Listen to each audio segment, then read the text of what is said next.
Today I'm going to show you how to make a shark. For this build, I used EVA foam, putty, super glue, hot glue, contact cement, cutting tools, sanding tools, safety gear, scissors, razor pens, and a box cutter. I started by drawing the shape of the shark onto thin cardboard. Then I cut it out and placed it onto a sheet of EVA foam diagonally in order to make the shark as long as possible. You could make one full size spanning multiple sheets if you wanted, but I don't need one that big. I'm running out of space in my garage. I just built an R2-D2. I just built two. Why did I build two? Well, why not? I weighted it down with metal blocks so that it wouldn't slide around on me. Then I traced my pattern with the Sharpie marker. Next, I cut it out with a razor pen, which I'm continually sharpening as I work. That's WD-40, by the way, not water. They say it helps keep the knife sharp. So far, I'm not noticing a difference, but it is having the effect of cleaning off my sharpening blocks, so I guess I'm gonna keep doing it, at least until my sharpener's clean anyway. I cut out the mouth, but left the eye for now. I want to do those after the body's together. Not totally sure how that's gonna line up until it's in 3 dimensions. I use scissors for the nose. In order to get the opposite side, I flip my template over before tracing another one and repeating the process. Now I've got both sides. Then I sanded some of the rough parts of the cut on my belt sander. To get the round shape from a flat piece of foam, I'll have to heat form it using my heat gun. Way too excited about that. This softens up the foam, making it malleable. Again, too much enthusiasm. I enjoy this. It's fun for me. A piece this large took a lot longer than normal to heat up, so while I was working, it occurred to me that you could also achieve the same rounded shape by cutting 8 more shark profiles, stacking them, and then whittling the edges, which is a technique that I've done before for smaller props, but that would be way messier, and not to mention wasteful in terms of foam sheets. So I think it's cheaper to just buy a heat gun. I don't know, food for thought. When the foam was evenly heated up, I manipulated it and pressed it over curved surfaces until it took on a curved shape. To prevent it from going back to a flat shape as it cools, I stuck it inside a carpet tube, just lying around. I repeated this step for the opposite side. While those pieces cooled, I made another panel, which will form the top of the shark. It's basically an elongated spearhead. The shape is actually kind of subjective, but it does have to be approximately the same length as the side panels. It's okay if it's a little bit longer, because it's always easier to sand away than fill back in. I traced that onto foam, cut it out with the razor pen, and cleaned it up on the belt sander. It's basically the same steps as the previous piece. And many of the previous builds. I like using foam.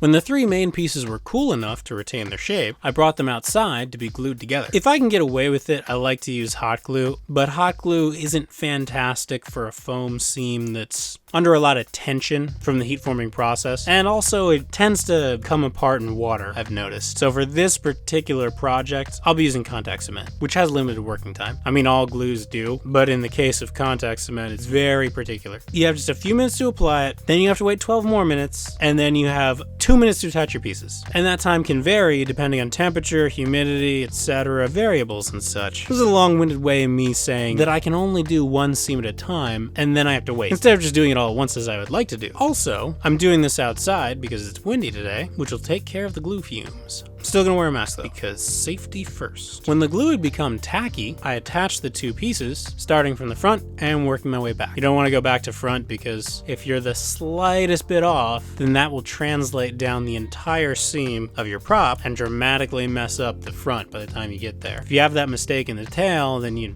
just sand it away, it's no big deal. You don't want to mistake front and center. Before attaching the top panel, I attempted to determine the best way to glue it by simulating the final outcome with tape. Sometimes when I'm building something new, I'll often tape the pieces together first before going through the gluing process just to make sure that they work. I'll even sometimes use the tape to reinforce a seam while it's drying so that it doesn't pull apart. And in really rare cases, I'll leave the tape on after the fact when I know that seam is going to get covered up by an external piece. And on another side note, in my haste to make these pieces, I forgot to include registration marks, so I'm going to add those really quick. Then I applied the contact cement. Again, I'm going to have to do this one seam at a time. Because attaching panels with contact cement is such a finicky process, I preemptively ripped up a bunch of tape pieces just so that they'd be ready when I need them in the moment. Again, I'm on the clock. Very little time to get this seam correct. Seeing as how the shark body isn't a perfect tube, it's curved along all axes. As I connected the seam along the length of the shark, it's trying to pull itself apart. In order to prevent this from happening before the glue is totally set, I'm taping the seam as I go. Also, when I cut these pieces, I was holding the knife so that the blade was angled straight up and down. This is normally exactly what you want to do, especially if you're making armor pieces and space helmets and robots, as one does. You don't know me, unless you're a subscriber. Thanks for watching. This prevents random ridges in something that's supposed to look like a continuous solid surface. In the case of organic shapes, however, nature is less precise. I mean, just look at a cassowary. Hey, let's make a murder muppet. What, like a meat eater? Nah, it's an herbivore, but it still kills. Like, for fun. Thanks, nature! What I should have done when cutting these shark parts was angle the blade in front, straighten out quickly, stay straight in the middle, and then angle as I travel down the taper of the tail. Since I didn't, however, I'll have to do a little bit more sanding later on. I can handle that though. But I just want to point it out because not every first-time prop maker has a belt sander or even a rotary tool. Although, I mean, just pick up a rotary tool, man. They're not that expensive. It's super handy around the house. I was able to make the lack of beveling work in the front because sharks have kind of a blocky, geometrically shaped head. Well, great whites do anyway. But the tail is going to need to be heavily refined. That sounds like a problem for future Jake. Finally, I did the last seam. Because I'm not entirely sure where the tail is going to end up, I globbed a lot of glue onto it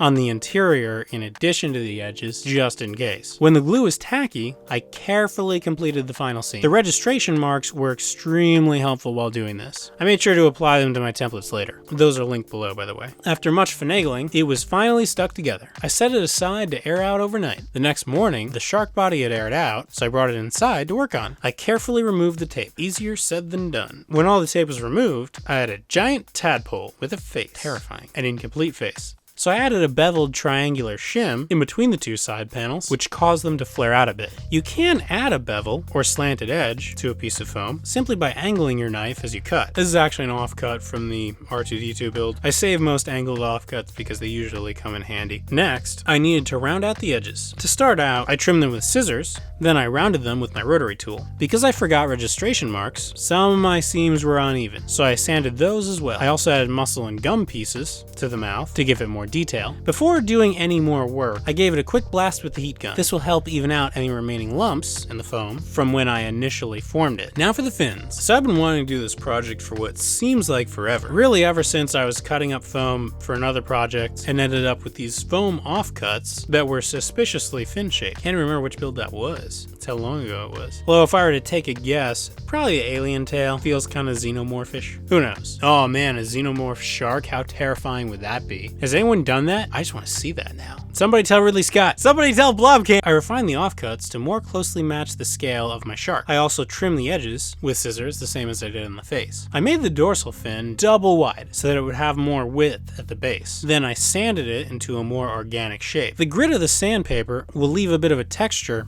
which actually kind of works because sharks have an abrasive sandy texture to their skin from the millions of tiny spikes on their skin. I mean, do you really need more reasons not to go into the ocean? All of the sharks are the reasons. Every shark, ever. They're your reasons. It's sharks. After a lot of sanding, I ended up with this. I traced where I wanted it to go with the Sharpie and super glued it on. The fins don't need to be attached with contact cement, so I just used super glue. The dive planes, no, that's submarine. Hang on, let me look it up. Pectoral fins. There we go. Pectoral fins. I can biology. They don't need to be as thick, so I'm only using one layer of foam. Then I sanded the pattern off of the back of each fin, as well as refining the edges the same way I did the dorsal fin. I glued those on with super glue. I curved them slightly as I attached them because I thought it looked a little more natural. Now it's starting to look like a shark. Next, I selected pieces for the tail, which has to be taller and slimmer than the other fins, and I applied the same techniques as I did on those fins. Oh, except the upper one has a notch in it. That's just how shark tails are. I super glued those on. The top one is going to do a lot to hide my terrible seam back there. Sharks actually have a bunch of smaller fins as well, so I made those out of more scraps and attached them to the top, bottom, and lower sides, jutting out at an angle. Now all the main pieces are attached. You can almost get away with leaving it unpainted because the most common EVA foam that you're likely to find comes in great white gray. However, that does limit your photography options to only low light underwater shots. And even then, it's a little dicey, as the prop guys from Lost found out. So I'm going to go ahead and close up those seams with DAP Alex Fast Dry Putty. It's a flexible sealant that is somewhat sandable when it dries. I go through a ton of it, so I get it in caulk gun tubes now. I'm wearing a glove because it's an irritant. It can irritate your skin. Occasionally dabbing water helps it go on smoothly. This dries in roughly 30 minutes, which is great because I'm going to need to do multiple coats in order to fill in that seam in the back of the tail. I also did the underside, being careful not to let the top seams contact my support struts. When the putty dried, I did a little bit of light sanding with the sanding sponge and blew away the residue with compressed air. Before painting, I hollowed out the eye sockets and the nostrils, as well as the gills, which I made with a combination of razor pens and rotary tools. Well, just the one. Then I painted it. I wore my worst clothes because every time I paint, I destroy whatever I'm wearing. You like that sweatshirt? Too bad, now it's a shop shirt. I threw together a makeshift C-stand to hold the shark in place while I paint. I didn't want it to just be stuck straight up and down because it'd be more likely to drip. I coated it in different shades of Plastidip, gray and white. Sharks evolved a natural camouflage of darker tones on top and essentially zero pigmentation underneath, making them difficult to spot visually by both prey and their few predators. Killer whales. Killer whales are their predators. Also squid. And probably Cthulhu's. Essentially all the dark and terrible leviathans that lurk in the shadowy depths below. I'm using gray Plastidip on top there, and white underneath. While the paint dries, I decide to work on the teeth. For reference, I'm using this replica Megalodon tooth, because otherwise, I wouldn't know how to cut triangles. It would just be beyond me. The Megalodon was a prehistoric shark the size of a city bus. Its diet consisted mainly of whales, tuna, and Jason Statham's. When the paint dried, I attached the teeth, as well as some pink foam for the mouth interior, and a little bit of putty to get it to blend with the gums. Then I inserted the eyes, resisting the temptation to use comedy eyes, so tempting. But as we all know, sharks have lifeless eyes, black eyes, eyes. I inserted the eyes, and I was done. And that's how to make a shark. Oh, hey, don't forget to check out the past laser builds that I've done. If you're watching this video because you're Mike Myers in a bald cap, props if you get that. Now, please enjoy this test film to prove the prop's functionality. Why aren't you swimming? Do you know how many people have been attacked by sharks this year? There's no sharks in here. It's a swimming pool.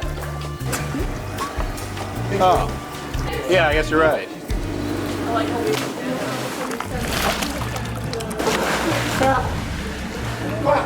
Why is no one doing anything?